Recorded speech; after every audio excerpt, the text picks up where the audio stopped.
5:12, según el reloj trucho este que nos han puesto. Ernesto ahí. Carpintero, no, Enrique soy yo. No me diga. ¿Y no viene Ernesto? Ernesto no sé quién es, no sé Enrique. Está ahí justito, Bueno, pero no importa. Estamos con ¿Qué importa? nada más y Sí, nada ¿cómo menos que no que importa? Enrique Carpintero, Sí. un grande director de la prestigiosa, no me gusta decir prestigiosa, lo tenía escrito, perdónenme, Sí. de la publicación Topía, militante reconocido de los derechos humanos, sí, todo eso, y muchísimas cosas más. Mire, si uno entra, por ejemplo, en el currículum, bueno, no tenemos tiempo. Pero, porque, Vino con José Figueroa, además, ¿cómo le va? filósofo, José? Muy maestro, bien, querido muy bien. amigo. Todos, bueno. Un gusto ¿Qué hace? de ¿Nos estar vamos? con ¿Lo ustedes. dejamos que charlen acá? No, Bueno, usted las conoce. 11ª Jornadas Nacionales de Salud Mental, que se denominan Salud Mental y Derechos Humanos, es evidentemente una buena circunstancia como para realizar estas jornadas por todo lo que está pasando en nuestro país, en nuestra provincia. Recién hablábamos con uno de los integrantes de un equipo que se encarga de las víctimas de terrorismo de Estado, que en realidad también están trabajando y prácticamente es en conjunto. El Centro de Asistencia a Víctimas de Violaciones de Derechos Humanos, doctor Fernando Ulloa, ustedes lo deben conocer. Sí. Que, sí, lo conocen, ¿no? No, además Fernando era un amigo. Ujú. Y bueno, es como que se está dando toda una tarea en conjunto, porque dentro del Colegio de Psicólogos de Mendoza hay personas que están trabajando en este centro, según nos comentaban. Entonces se daba esta situación. Bueno, vamos a empezar por ver cómo están, digamos, organizadas estas jornadas. ¿No? Habla Enrique. Habla nada más que Enrique. Bueno, entonces, ¿por qué, digamos, se habla de salud mental y derechos humanos? Porque en todo caso hablo yo, desde donde yo hablo sobre salud mental. Hay muchas facetas.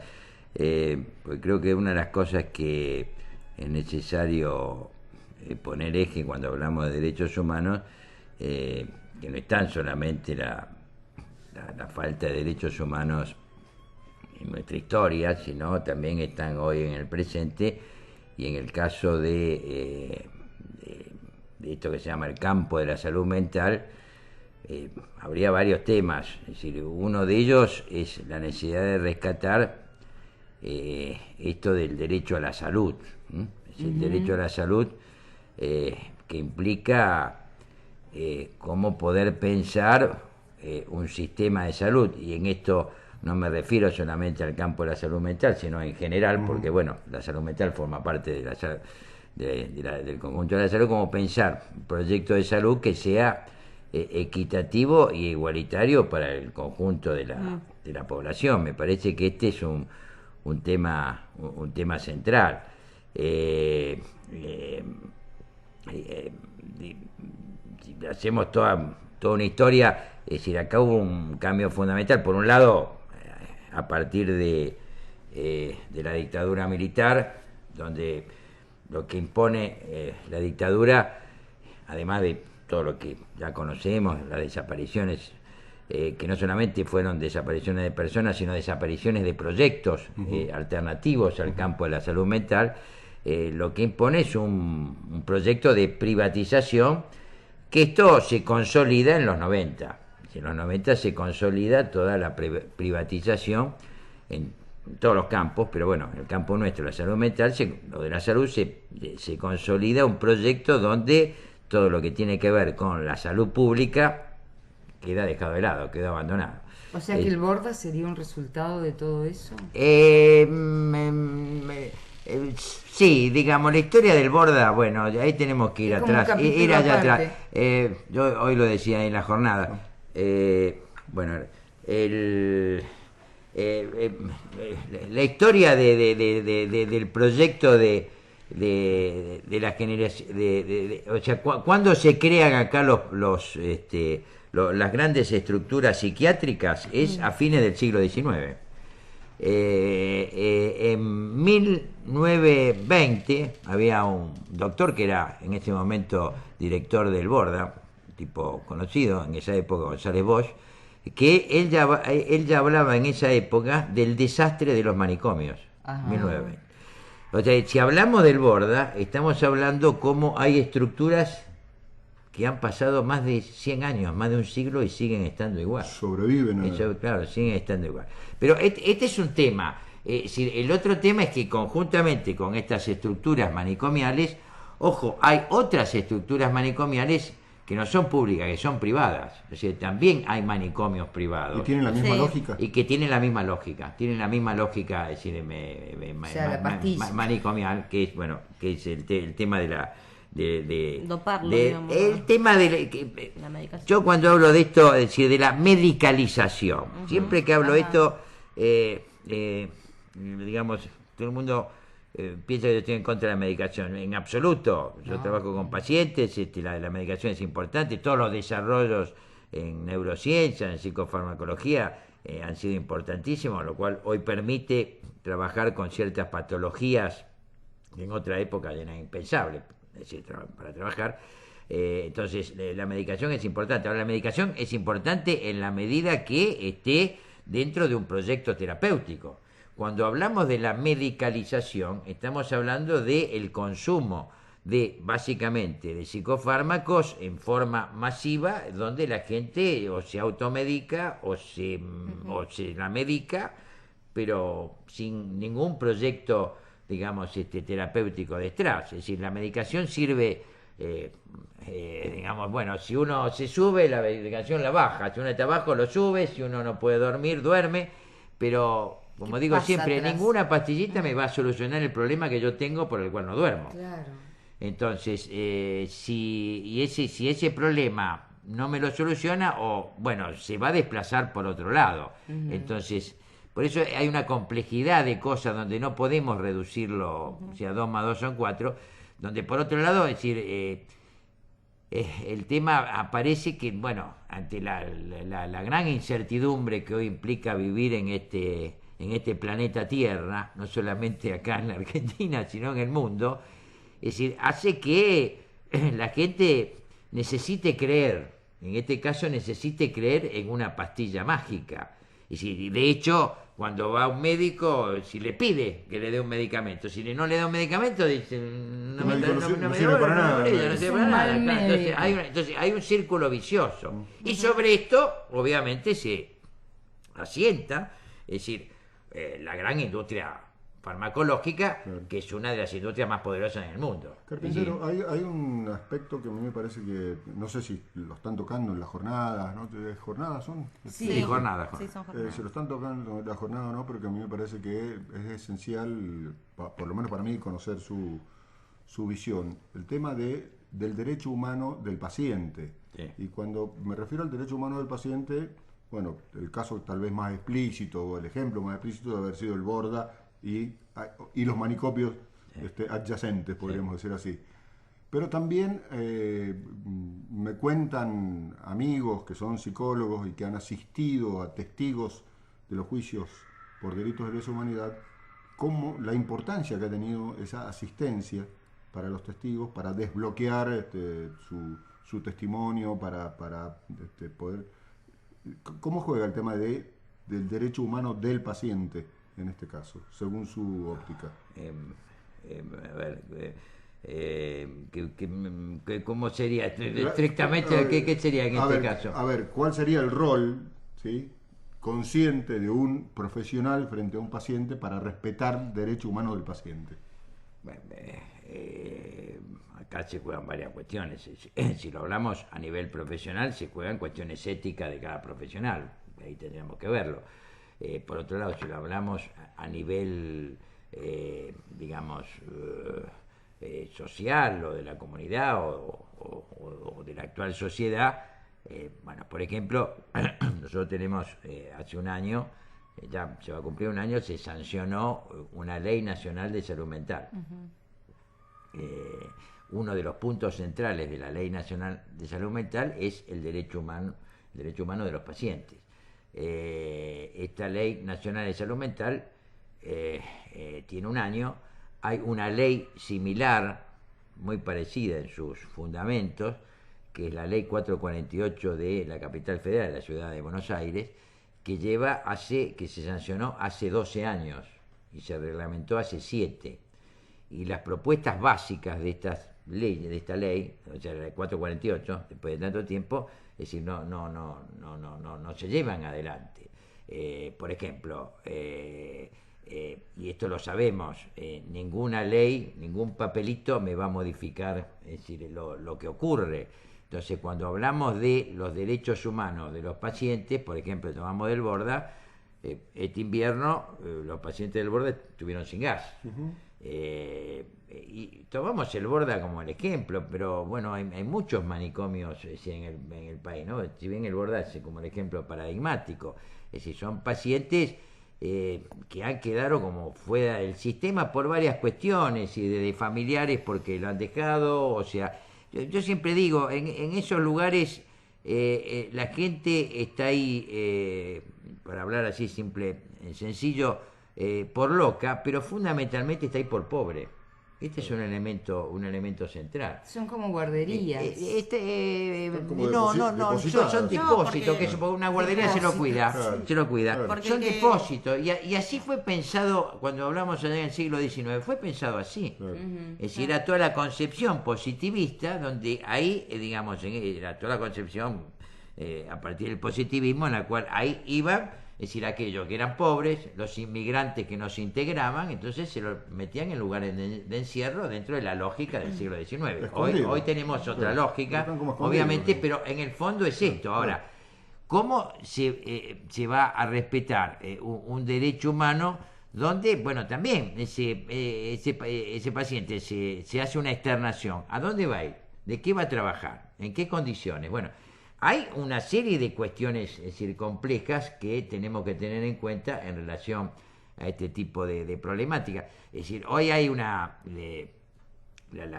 digamos, los psicofármacos para atender pacientes de características psicóticas, los psicofármacos de punta son caros. Es decir, más o menos un tratamiento, ya sea para el paciente o para la familia, estamos hablando de solamente en medicación alrededor de 600, 800 mil pesos mensuales. O sea, no cualquiera puede acceder a esa medicación. Es decir, hoy, además, que esto no ocurría en otras épocas donde no había todos estos desarrollos psicofarmacológicos, hoy se lo puede tener, si aquella familia que tiene dinero, el paciente puede tener, nosotros llamamos un brote, una crisis. Bueno, una vez que pase ese periodo, se le puede dar una medicación y lo puede tener tranquilamente, es decir, en su casa. Ahora, si no tiene toda esa estructura, si no tiene ese dinero, no le queda otra alternativa que estar, ya sea en un manicomio depositado en un manicomio público, como estamos, o en un manicomio privado, que para el caso es lo mismo, ¿no? Y el diagnóstico a veces no tiene que ver con la locura, entonces. Claro. No, el diagnóstico en esos casos tiene que decir, ahí el que está loco está loco. El que está loco está loco. Claro. Es decir, el tema es, no, el que ahí está loco está loco. No estamos hablando del siglo XIX. El que va ahí es porque, bueno, tiene un problema que está mal, tiene un padecimiento, digamos, psíquico grave, muy grave. Está chapita, digámoslo así, vamos a decir, está no, yo diría más, está muy chapita. Muy chapita. Ahora, bueno. Chapita estamos todos. Claro. Ahora, paciente de esta característica implica que, bueno, hoy no hay ningún tratamiento en el cual pueda salir curado al 100%. Estamos hablando, es decir, un gran avance, que, digamos, si tomamos este porcentaje, que pueda salir un 60%, pero son pacientes que pueden estar en la calle trabajando, haciendo actividades, etc. Ahora, para eso hay que armar una red social. Si no se arma una red social, es decir, es imposible poder externalizar a ese paciente. Eso le iba a preguntar, ¿cómo hacer, digamos, para el derecho humano de la salud mental, digamos, el acceso, perdón, al derecho humano de la salud mental, digamos, y que todos podamos acceder sin llegar a puntos tan extremos de quienes tienen que ir a un manicomio, digamos, o sea... yo soy de la teoría que todo el mundo tiene que hacer en algún momento de su vida terapia, por ejemplo. No necesariamente. Bueno, porque yo si uno creo se la que puede. sí, yo creo que sí. Jóvenes.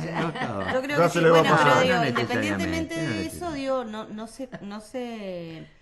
digamos, no se mira de la misma manera la salud física que la salud mental. Sí. ¿Cómo hacer, digamos, para que sea el acceso a todo el que lo necesita? A un tratamiento. Bueno, Claro, a todo el que lo necesite. Bueno, ahí yo, mi propuesta es clara, es un y esto y esto vale para la salud mental o vale para la salud en general, que eso es lo que se llama un proyecto de salud, es decir, universalista, gratuito, y además donde no esté solamente el Estado, sino existe un control de los usuarios, los trabajadores, los profesionales.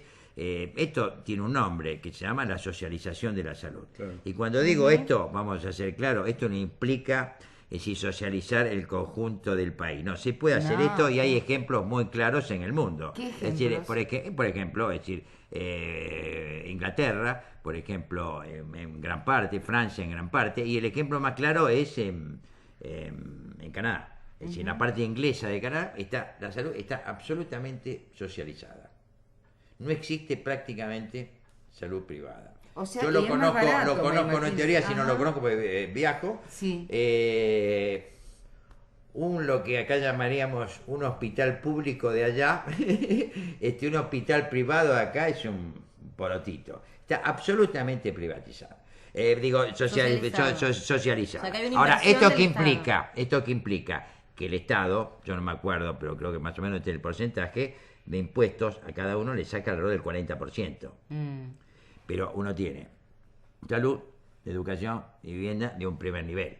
Entonces, pero además esto es algo, porque acá hay varias cuestiones. Por supuesto que esto implica poder pensar y discutir y obviamente Un cambio cultural más o menos, y ¿no? concepciones, pero ojo, acá es cierto que de fondo hay una discusión política, Claro. pero yo creo que lo importante más que una discusión política es poder pensar un plan racional y científico. Claro. Es decir, somos todos seres humanos, no puede ser que porque alguien no tenga plata se muera. Es una cuestión de clase social. Claro, Claro, no puede ser desde el claro. punto de vista ético, Sí. desde el punto de vista de los De la derechos lógica, humanos, de la incluso. lógica, Claro. pero Y del también humanismo. desde el punto de vista de la lógica, es decir, pensar un plan en el campo de la salud mental con propuestas alternativas, hospitales de día, hospitales de noche, comunidades terapéuticas, trabajo comunitario, trabajo preventivo. Por Eso- ejemplo, eso sigo el es lo que ejemplo, decía de sigo el lo ejemplo, preventivo. sigo el ejemplo de Toronto.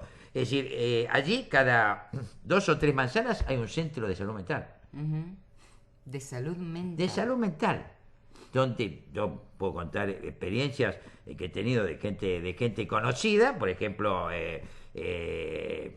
digamos, claro, es una salud socializada con plata. Entonces, ¿qué ocurre? Por ejemplo, se estaban por separar, hicieron toda una serie de entrevistas, es decir, la separación. Bueno, cuando se separaron, como el marido no tenía dinero, entonces, el Estado le puso una casa para que él se pudiera ir. La pregunta... Ahora, entonces, ¿dónde quiero llegar? Es decir, esto implica que, porque este es el gran problema, cuando un paciente llega a un hospital, llega en las últimas condiciones. Sí. No hay pasos previos en las cuales se pueda prevenir esto. Se arma un círculo vicioso. Una Es bola decir, de nieve, claro. mucha de esa gente que llega, y esto vale para cualquier enfermedad, sea en salud mental o en salud en general, llega de las últimas consecuencias.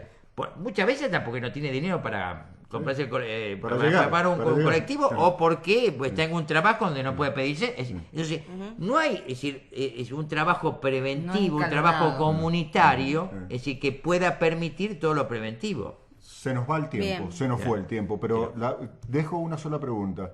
El doctor Carpintero, doctor Carpintero, Sí, doctor en psicología.